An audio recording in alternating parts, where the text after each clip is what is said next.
Again, microphone check. Microphone check. It's working. Let's see if this one is. So thank God it's recorded, so we can watch all of this amazing talks before later.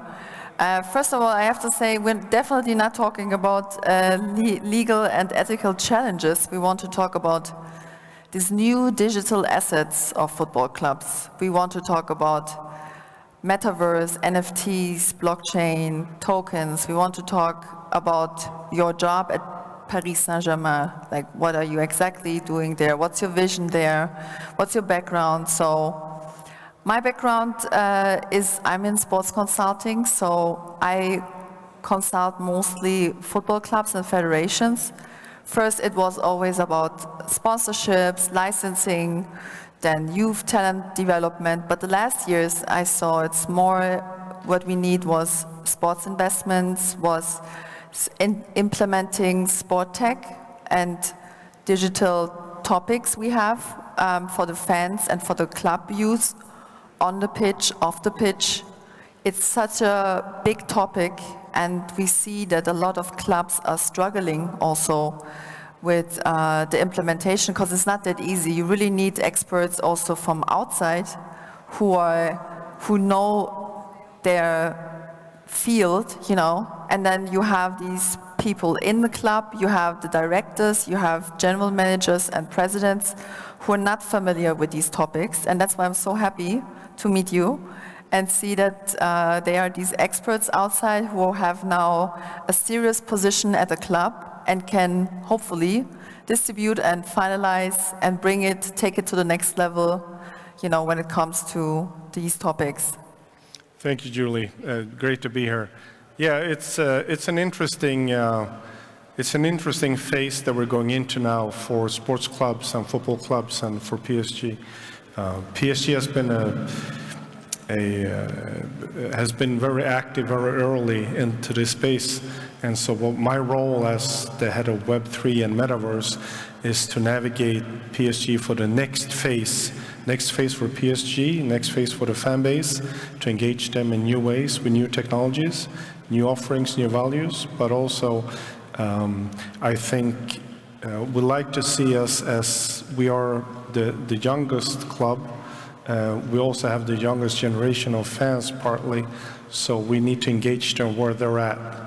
And so doing this with the help of Web3 technologies and Metaverse experience, everything VR, AR, is one way to do that. And I just arrived, so I arrived in March. Yeah. So I'm fairly new. You're new. I'm still in a discovery mode. My background before I listed a crypto exchange on the NASDAQ up in the Nordics, I've been into crypto and Web3 and VR and AR since 2015. Mm-hmm. So not from the start, but fairly early.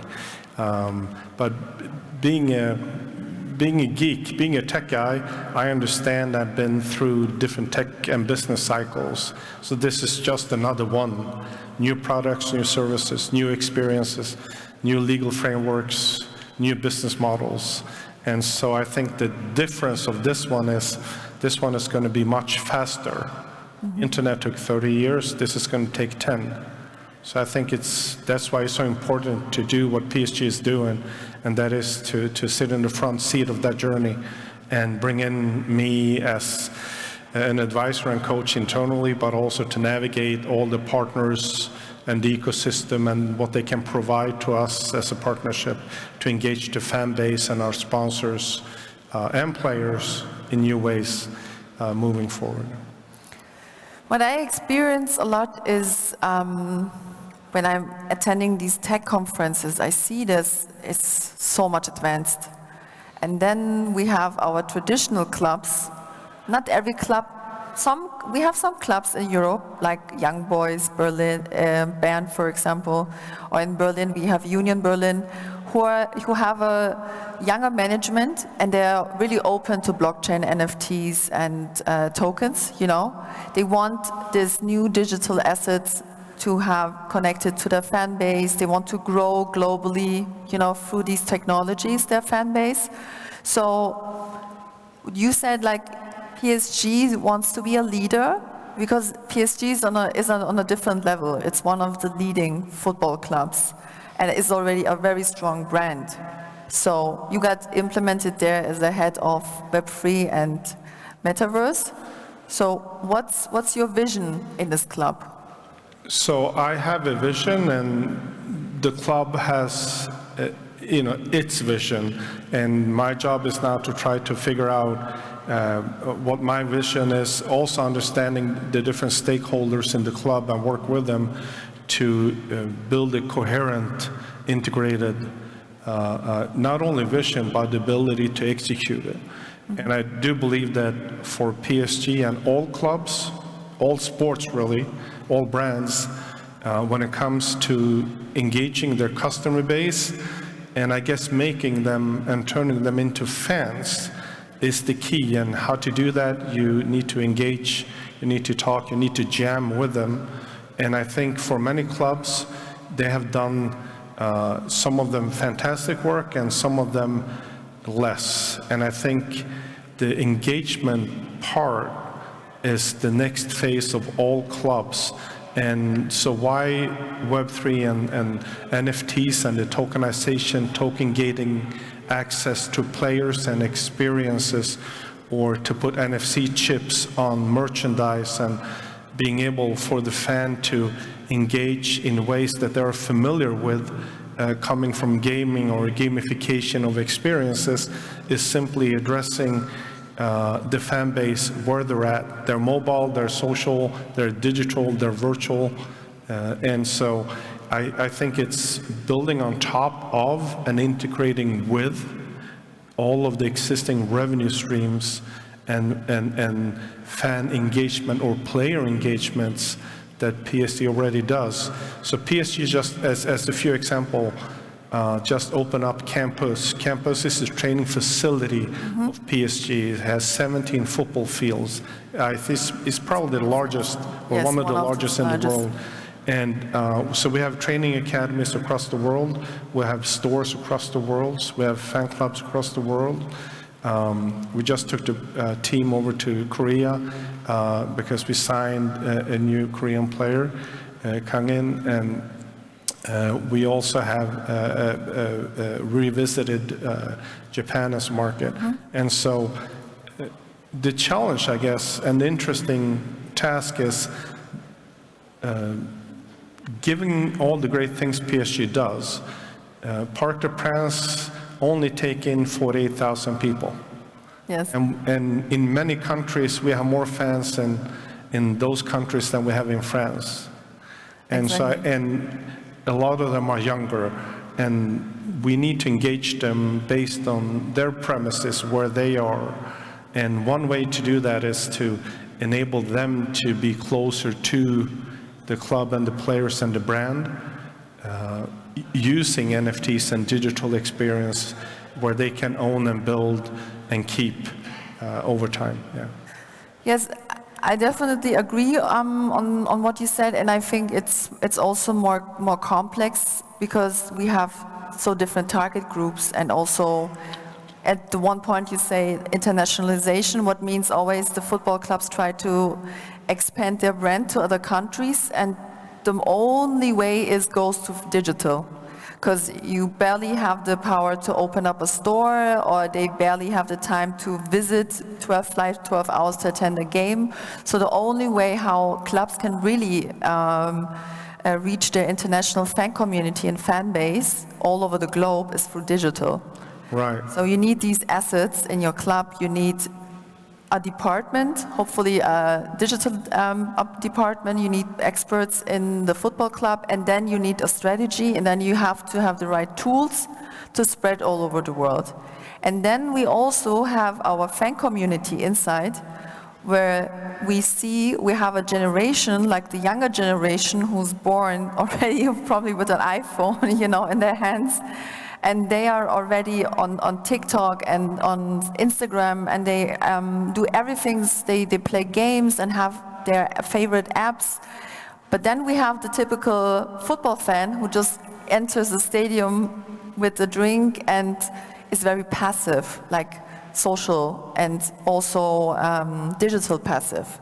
So this is the first thing, to categorize our fan base and then also maybe calculate for the next 5-10 years which fan base will be our next generation who's attending games, how can we touch them?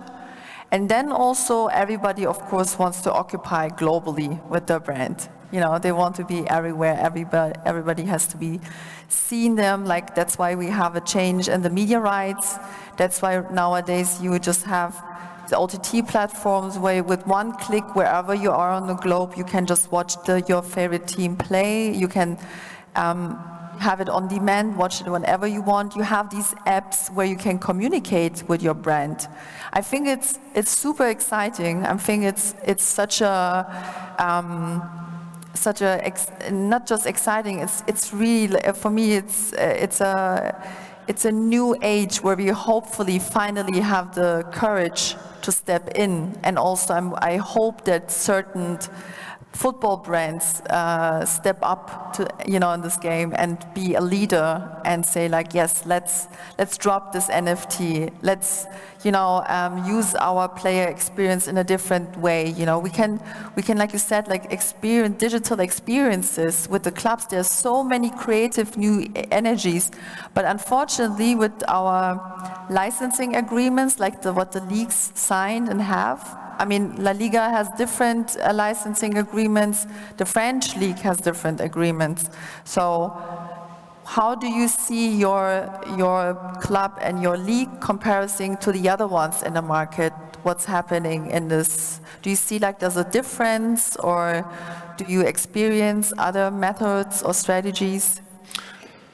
I think moving forward, all of the stakeholders within football or sports ecosystem, the players, the sponsors, the clubs, the unions, the media rights holders, they need to, in one way, they need to navigate, are we doing some things collectively in order to enable everybody to do things coordinated, but also by themselves? That works, but also some of them, depending how early they are, or mature or heavy they are, if you will, also will do their own. And I think this is going to be something everybody needs to navigate moving forward. And I think everybody has to kind of recognize that because players and fans and media rights holders and brand IP owners have now understood that there is a monetization capability in VR and AR and in different new ways versus the one we have today. And so it will be, everybody wants to grab their piece out of that. And I think this navigation for clubs, which is why I think it's so important that they bring in roles that I have the luck and the wisdom from the ownership and the management of PSG to work in now, to navigate this, because there isn't always one answer. There could be many different answers depending on what scenario, what outcome you want to achieve. And I think all of these pieces of the puzzle are moving all the time too, because it goes so fast.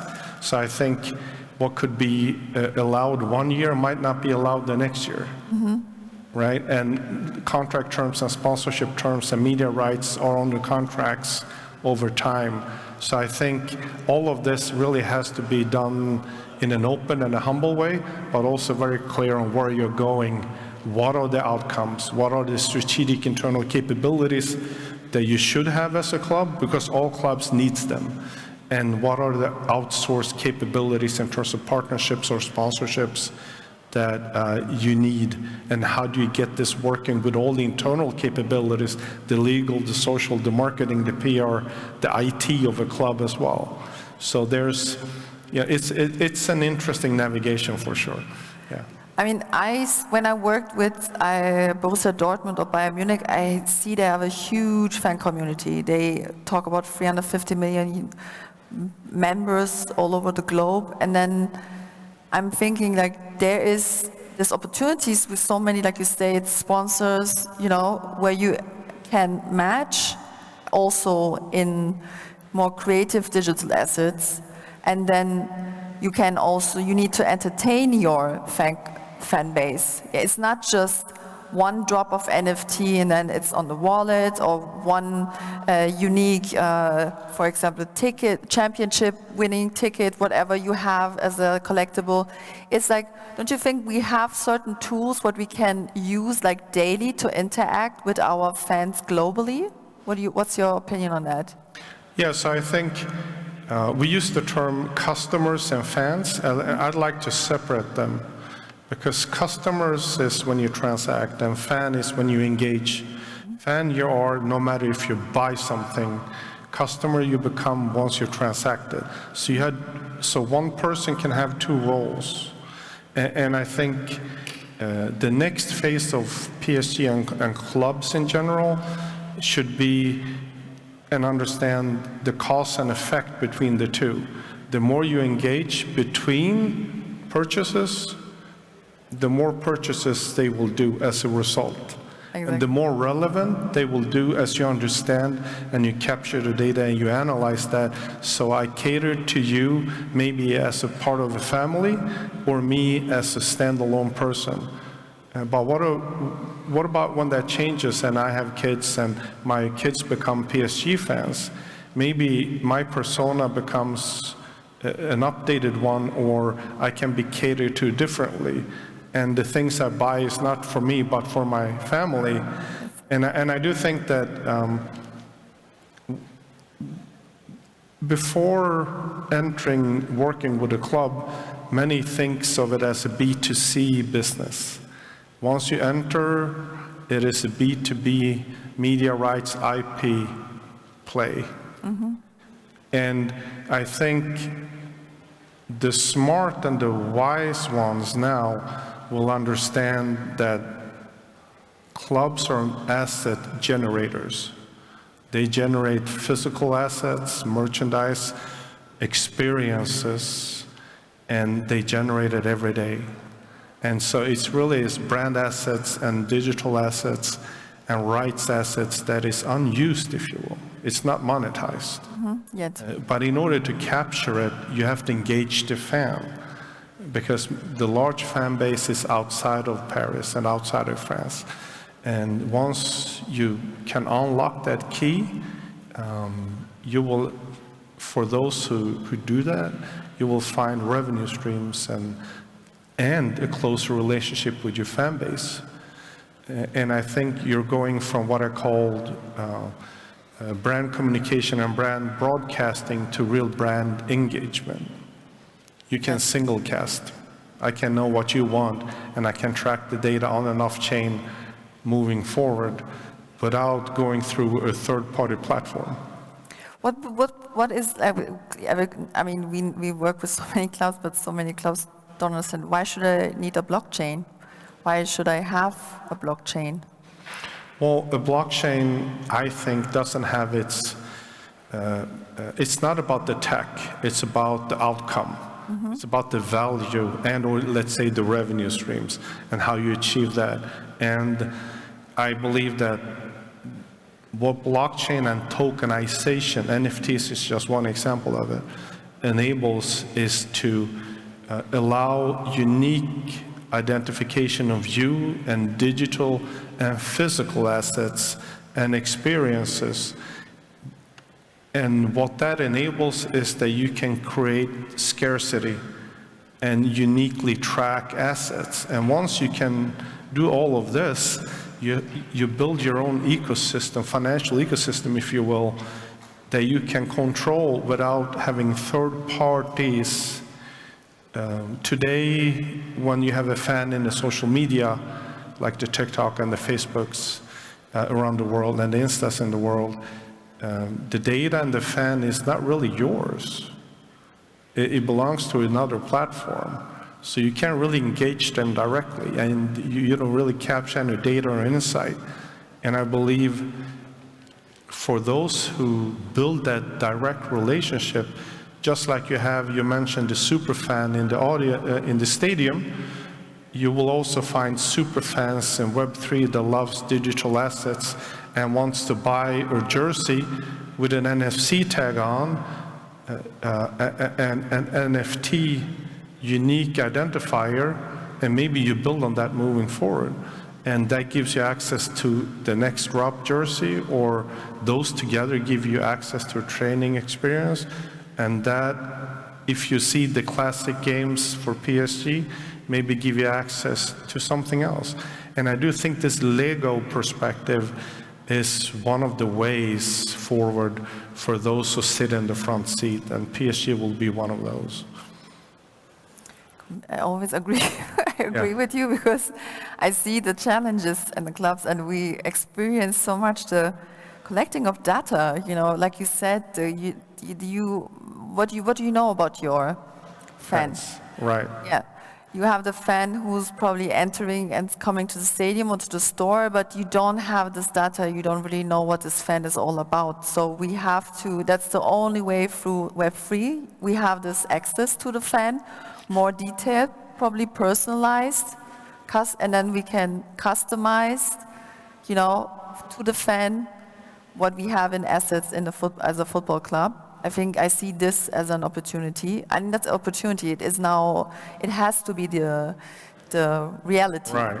You know.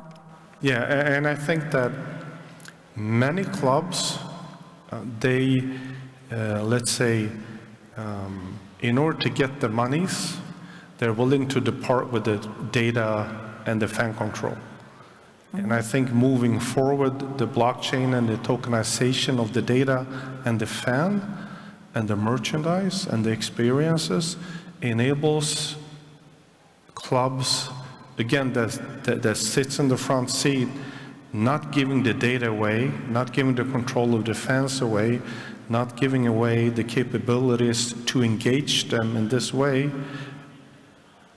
giving that away now moving forward will be one of the biggest mistakes clubs can do, in my personal opinion.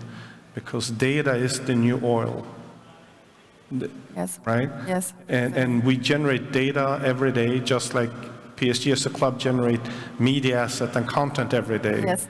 Right? And we need to match them, and this is one way to do that. It's not the only way, but it's the smartest, latest way to do that.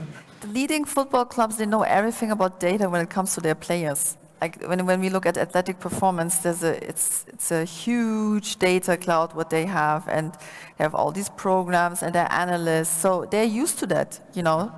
But when it comes to the fan, they're kind of hesitated, or they're not that aggressive. They don't want to scare the fan, you know. These kind of wordings we always get. But I think it's the fan, in a way, a certain type of fan, or maybe a target group, is used to give that data, because we're using this. This is right. Already a data collector. So I think there should not be a hesitation, you know, to implement certain digital things, you know, in the club system. And I think digital transformation should be maybe really a topic in the football clubs, to understand that we need to adapt and also grow. It's a especially in tech, very, very fast process. It's very hardly to keep up. You know, it's great that we have these conferences and we get updated about certain topics, but it's so global and it's so much ongoing, and there's so many opportunities to connect to people. And what I also would like to highlight is, do you think we can, I think it's also a mindset. Do you think in the clubs, maybe in our ecosystem, there must be a change of our mindset towards tech and fan engagement? I do, and I think my role is one of those, and you will have different roles in the company and in the club, of course. And I think clubs need to look at themselves and reframe what they do and what they are and what kind of strategic capabilities they should have internally versus externally. And if you do that, there will be a few insights I think all clubs will come to sooner or later at their despair. But one is the pace of innovation and the changes of behavior. I had the presentation earlier today, yes. that there is a super cycle coming where half of the buying power on the planet will be mobile, digital, and will belong to the generation that were born with a mobile and Wi-Fi. And they will have compute powers that we could just dream of when I was younger. And I do believe that engaging them in that way is a must. And so I think football clubs and basketball or hockey or baseball, whatever, they need to kind of say, yes, we're a football club, we're also a sports brand. And we're also a fan engagement company.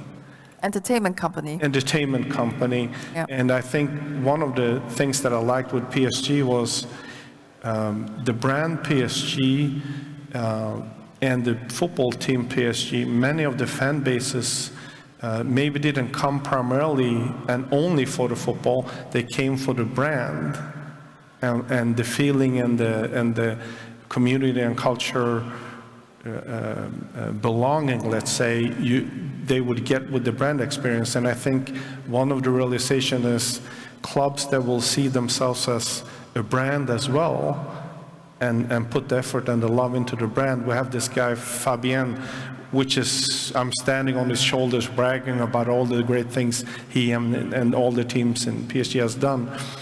And I believe that a football club would always come so far if they only focus on the football on the pitch, because you have on and off pitch, right? And I do believe that the fan base moving forward, you have an addressable market you can engage if you simply start training and learning and building and exploring how to do that. Because then, as a result, your fan base and monetization base will be closer and real, and you can actually understand what they want. So it's not a win and no win, it's a win-win-win, really. And then I would like to round up, because with clubs, I mean, for the clubs, another assets are the players. They invest in their players and also academies. So I would like to know your opinion about how should we influence or educate the new academy players or current players, you know, to be more Web3 friendly or digital fan friendly, you know? So since I'm new, I'm still in discovery mode.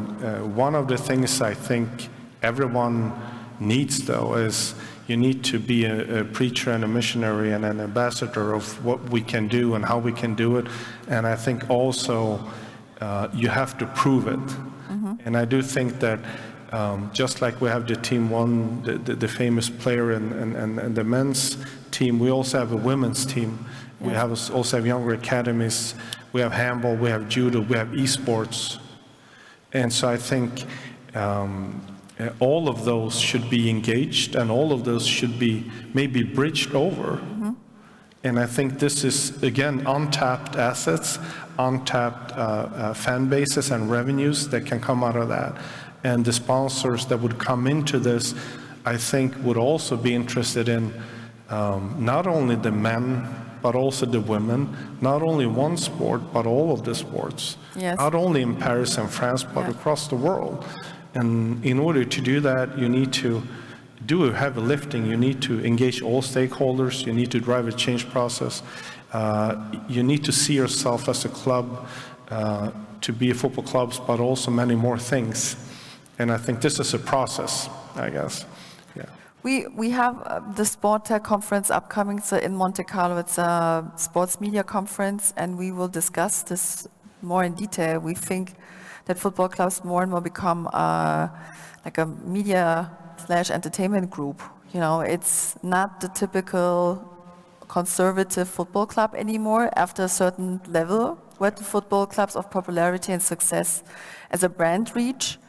So there must be a change of mindset, and I think also we have to coach the players when it comes to Web3 media and also academy players, how to use, you know, their content, how to use their brand as a player.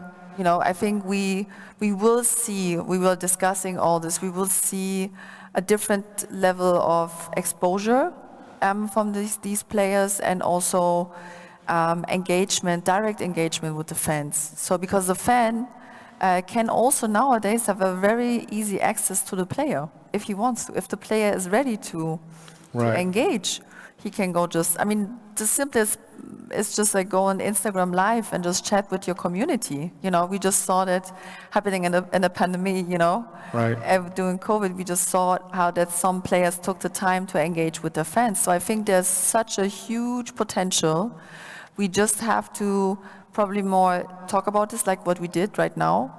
That's why thank you so much for coming to Istanbul. I appreciate it. From Paris, being here with us, having this talk, and hopefully we see you in more conferences this year together. My pleasure. Thank you so much for listening.